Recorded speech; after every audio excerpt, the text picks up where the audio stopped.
Hi everyone, आज मेरे साथ है रोहित रॉय यहाँ पे, हम सबके फेवरेट, गुड लुकिंग, डैशिंग। लेकिन आज पूछते हैं कि इनकी अच्छी स्किन का सीक्रेट क्या है।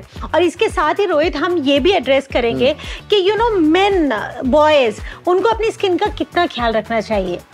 एक्चुअली हमारे वक्त तो ये ऐसा होता था जब when I was in my 20s कि अरे बॉयज डोंट डू मेकअप, लड़के कभी ऐसा ये नहीं करते, वो नहीं करते, लड़के रोते नहीं, लड़के फेस पे मेकअप लगाते नहीं। लेकिन एक्टर की जिंदगी में तो मेकअप नहीं लगाओगे तो फिर तो काम ही नहीं हो पाएगा। तो आपकी राय में क्या है, लड़कों को मेकअप लगाना चाहिए कभी कि अननेचुरल लगता है? बिल्कुल लगाना चाहिए। Why should boys not have fun? बिल्कुल लगाना चाहिए। लेकिन चाहे फीमेल्स मेकअप लगाएं या मेल्स मेकअप लगाएं, बॉयज या गर्ल्स कोई भी, एक स्किन के लिए ना, स्किन फर्श नहीं है कि आप या तो उसको जोश में रगड़ दो तो वो क्लीन हो जाएगा, है ना। स्किन एक लिविंग ऑर्गन है और एक्चुअली तो स्किन तो सबसे बड़ी ऑर्गन है हमारी बॉडी की। तो स्किन के लिए क्या, एक रेगुलर स्किन केयर चाहिए। अगर आप अच्छी स्किन केयर कर रहे हो, you can put any amount of makeup, that is not at all harmful. So tell me, supposing मैं अगर मेकअप लगाता हूँ शूट पे, अच्छा मैं आपको एक बात बता दूं, इनको भी बता दूं कि 30 साल हो गए एक्टिंग से, आज तक मैंने मेकअप नहीं लगाया। Really? न स्क्रीन पे, न ऑफ स्क्रीन, न कभी भी, अनलेस कुछ वूंड लेना है या ब्लड चाहिए या इफेक्ट चाहिए, कभी मेकअप नहीं किया। इनफैक्ट येस्टरडे मैं कल शूटिंग करा था और मेरी को-स्टार मेरे मेकअप मैन को देख के बोलती है, तुम इरिटेट नहीं हो जाते हो? बोले कितनी बार बोला है सर को, मेकअप ही नहीं करते। बट अगर मान लीजिए कल मुझे जरूरत पड़ी, obviously skin is also like you said growing and aging, take care क्या करना चाहिए? What is the regime? सबसे पहले ना एक्सफोलिएशन। Okay. मतलब कि ऊपर जो हमारे स्किन में 5 लेयर्स होती है, ऊपर वाली लेयर शुड गेट एक्सफोलिएटेड। वो एक्सफोलिएशन आप या तो किसी घरेलू रेमेडी से भी कर सकते हैं, जैसे बेसन लिया, बेसन को, अभी सर्दियां हैं तो बेसन के साथ दूध या मलाई मिक्स करके वो स्क्रब करो।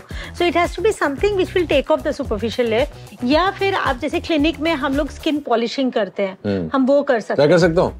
बिल्कुल कर सकते हैं। आज हम आपकी स्किन पॉलिशिंग ही करेंगे।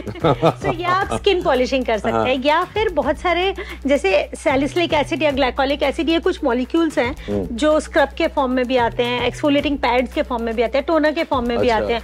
सो मतलब पर्पस ये है कि आपने ऊपर की लेयर जो डेड स्किन है वो निकालते ही आप देखेंगे कि स्किन बिल्कुल शाइन करती है, स्मूथ हो जाती है। लेकिन ये खाली ये काफी नहीं है, इसके ऊपर हमें लगाना है मॉइस्चराइजर, उसके ऊपर आपको लगाना होता है सनस्क्रीन, और उसके ऊपर आप बिल्कुल मेकअप लगा सकते हैं फ्री। तो ये एवरीडे का रूटीन होना चाहिए? एब्सोल्युटली। तो ये सैलिसिलिक एसिड वगैरह they don't harm the skin जब आप एक्सफोलिएट करते हैं? So salicylic acid should be used in the night time. जब आप फेस वॉश करो उसके बाद 1% सैलिसिलिक एसिड से अगर आप स्क्रब करें तो वो डेड स्किन को इकट्ठा नहीं होने देता। बिकॉज अगर आप रेगुलरली, क्योंकि स्किन तो डायनेमिक ऑर्गन है ना, स्किन तो झड़ती रहती है और रिन्यू होती रहती है।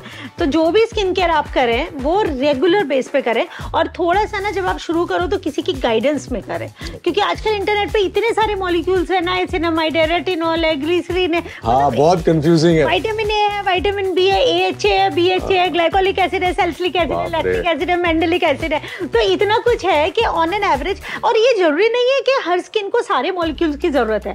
अब अगर मैं आपकी स्किन देख रही हूँ तो it is more of bakuchi oil, it is more of vitamin C, because आप थोड़ा सा, आपको धूप से थोड़ी फ्लशिंग हो जाती है। वैसे skin is good, it is pretty spotless, तो हमें बहुत सारा एजिलिक एसिड वगैरह यूज करने की जरूरत नहीं है। So yes. और दूसरी चीज, मेन की जैसे हम बात कर रहे थे, you know when you are growing up, boys को एक ये स्किन केयर का कल्चर डालना चाहिए। When you are growing up, आपकी प्रॉब्लम्स अलग होती है स्किन की, it's more of acne, oily skin, और अगर आपने उसको टच कर दिया तो उसके मार्क्स आ जाते हैं, स्कार्स आ जाते हैं, या फिर वो गड्ढे आ जाते हैं। थोड़ा सा when you go in 30s, then the skin gets, I have not got there, so I don't know. जब मैं 30 का हो जाऊंगा तब मैं जरूर ये फॉलो करूंगा। So for those in 30s, you know you have a different skin care, by then pigmentation start setting in. और मेल स्किन वैसे भी एनाटॉमिकली ना फीमेल से थोड़ी डिफरेंट होती है। मेल स्किन में ऑयल ग्लैंड ज्यादा होती है, ऑयल सिक्रीशन ज्यादा होता है, स्किन की थिकनेस ज्यादा होती है, पोर साइज ज्यादा होता है। तो उस हिसाब से उनके जो स्किन केयर इंग्रेडिएंट्स है वो थोड़े से डिफरेंट होते हैं। तो मतलब बेसिकली बहन का cut it short, in short males should also focus on all this, क्योंकि मेरे बहुत सारे दोस्त हैं जो अल्फा मेल्स हैं, और वो लोग का ये मानना है कि boys don't do all this, हम लोग तो पानी से धोते हैं और चलते काम पे, तो that is wrong, so you guys should take care। वो चला गया।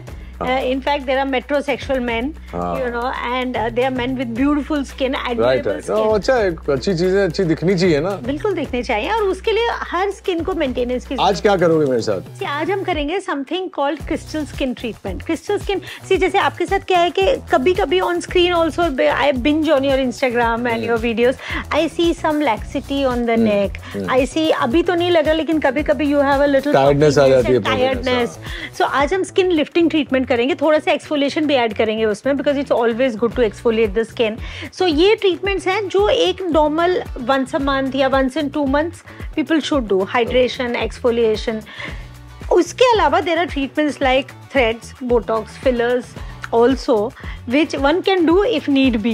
मतलब you don't. आप लोगों के लिए मैं नहीं करूँगा. मैं अब एक पर्सनल सवाल पूछता हूँ. मुझे ये लगता है कि जब भी मैंने और एक्टर्स को देखा है, वो लोग इतना कुछ करा लेते हैं अपने चेहरे पे यंग दिखने के लिए कि वो अपनी तरह ही नहीं दिखते हैं. क्या फायदा है इसका, मुझे बताइए. Although you're a dermatologist, that's your business, but on a personal level, do you agree that supposing I look like this, and tomorrow I do so many fillers and threading and botox that I don't look like myself? Does that make any sense? Because you know how old I am. Yes. Correct? So everybody knows. So am I trying to hide my youth or am I trying to look good? There's a difference. Correct. So it has to be done, whatever you do has to be done in moderation. Here I also hold the doctors who are treating the actors responsible, because you're going to face the camera. The camera is zooming in on your face. Correct. So obviously, but it doesn't harm if one needs a little kind of something called baby botox or Support a little or a help, injectable hyaluronic acid to hydrate. कभी-कभी अगर आप outdoor shoot करते हो, skin का पूरा moisture निकल जाता है. जैसे मॉइस्चर निकलेगा, स्किन के रिंकल शो होते हैं, स्किन डल हो जाती है. फिर आप लोग का फूड वगैरह भी रेगुलर नहीं होता, तो it takes a toll on your skin much more than normal people. So yes, it doesn't hurt. Like आज जो हम आरएफ कर रहे हैं, that's going to do that only. It's going to hydrate the skin and tighten the skin and lift. Let's do this. Let's do this, and you guys should also keep doing it once in a month, na? Yes. I promise I'll come. Once a month. So yes, so इसको sum up करते हैं Rohit. So for men, skincare is equally important. So for mothers, you have to teach your boys from very early that wash your face and sleep at least. जब आप बाहर से cricket खेल कर आए तो बहुत सारी धूल मिट्टी जमा हो जाती है, आप उसे वॉश आउट करें definitely.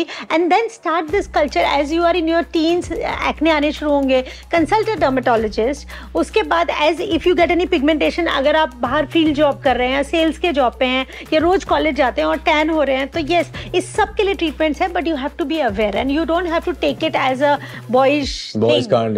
Correct. Done. I will start from today, the whole routine. You heard him.